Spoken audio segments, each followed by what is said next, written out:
What is the primary need that a woman wants from her husband? What's the primary emotion? That is the continual love and the continual enveloping of that attention, that the husband always makes his wife his priority. The husband always shows his wife that I'm thinking about you, I'm caring about you, i.e., I will always love you. To feel that love, to feel cherishment, they need to be constantly reassured that their husbands love them, that their husbands always take them as number one, always. If women could get away with it, they want to be put on the pedestal and the husband just looks at them all day and night, and that would be great for them, right? They want to be number one in their husbands' lives. So they want constant reassurance that the husband always loves them. Now, brothers, listen to this. Wives, do not take your love for granted. You take your wife's love for granted. You don't need your wife to constantly reassure you that you love me, you love me. No, you take it for granted. The fact that she's still living with you shows you she loves you. Well, it doesn't work the other way around. It does not work the other way around. A woman is always double guessing. Does he still love me? Does he still think about me? Does he still care about me? Does he still put me number one?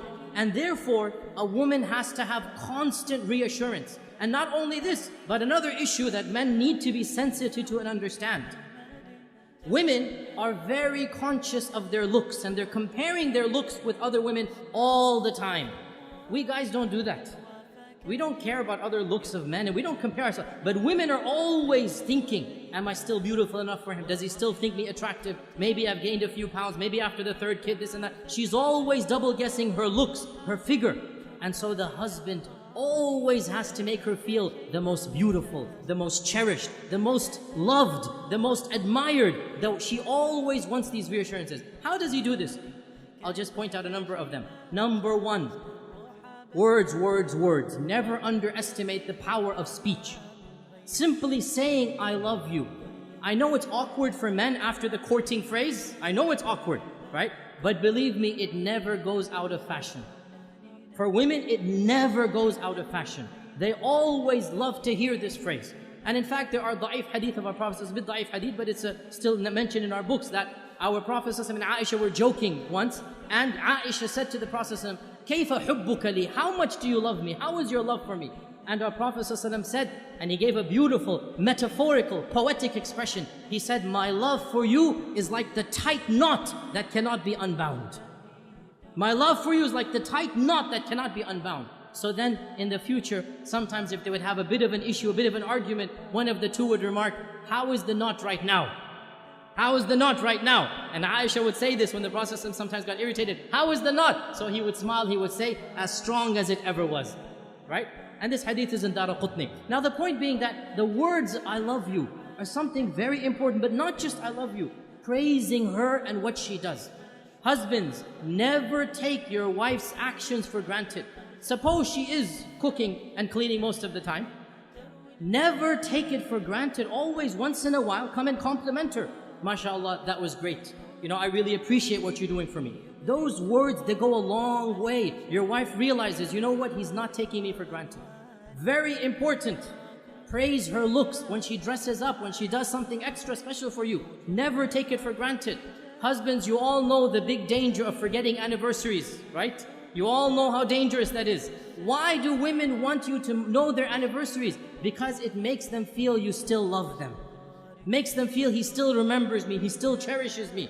And celebrating anniversaries, honestly, I believe there are some scholars, they say it's haram bid'ah. Subhanallah, quote me, celebrating anniversaries is mustahab. It is encouraged in our religion. What greater thing to do than for the husband to tell his wife over and over again that I love you, I'll do it all over again. Take them out for a romantic dinner. Be romantic with your wife. What better way of showing that love? There's nothing wrong at all to show that love on your anniversary days. This is something that the Sharia encourages the husband and wife to have that lovely bond together. Another thing that the woman wants is time. And time, this is now a difference in language. For husbands, time means the watch on your hand. So when the wife says, you never spend time with me, immediately he goes into calculation mode. I sleep 8 hours in the day, I have breakfast 1 hour, I come home, that's 10 hours with you. How can you say I never have time for you? right? Because he's thinking of time in the dictionary definition of time. That's the clock. No, no, no, no. Women have a different dictionary. Women have a different vocabulary. For women, time means attention. Undivided quality attention. So, you're working 5 days of the week. You have that Saturday night free, and you want to go and you want to watch a television match. You want to watch a cricket game. You want to go and play some basketball. You want to do this and that. That is quality time. And you have just shown your wife, when you have quality time, you don't want to spend it with her. So what does that mean? You never go out with the guys? No, of course you have to go out with the guys. But understand, when she's asking for time, she wants quality time. And this also, when she comes to you to come for advice, she wants some issue to solve. One of the biggest problems that men have is they think as if the woman is coming to him to solve her problem. So immediately he'll say, oh, you did this wrong, you did that wrong, you should do this, you should do that. And that is not what the woman wants. What does the woman want? The woman wants a loving ear, a sympathetic ear. She wants somebody to listen to her problem, to be sympathetic to her, not necessarily to solve her problem. This is quality time. To express that whatever she went through was frustrating, was problematic, and inshallah, they will work it out. You have to give what the woman wants, and in return, she will give what you want. When the man gives love, when the man gives that, what we call romance, and romance is nothing. Men think romance is a very dangerous word. They never want to use it, right? All romance means is you show her you're thinking about her. You show her you're caring about her. Husbands, the phrase I love you, giving roses, remembering the anniversaries, taking them out, spending quality time. This is what romance is. When you give the wife the love, you make her feel like she's number one. Guess what? She'll make you feel like you're number one. And so the both of you make each other feel like number one. And that's exactly what marriage is all about.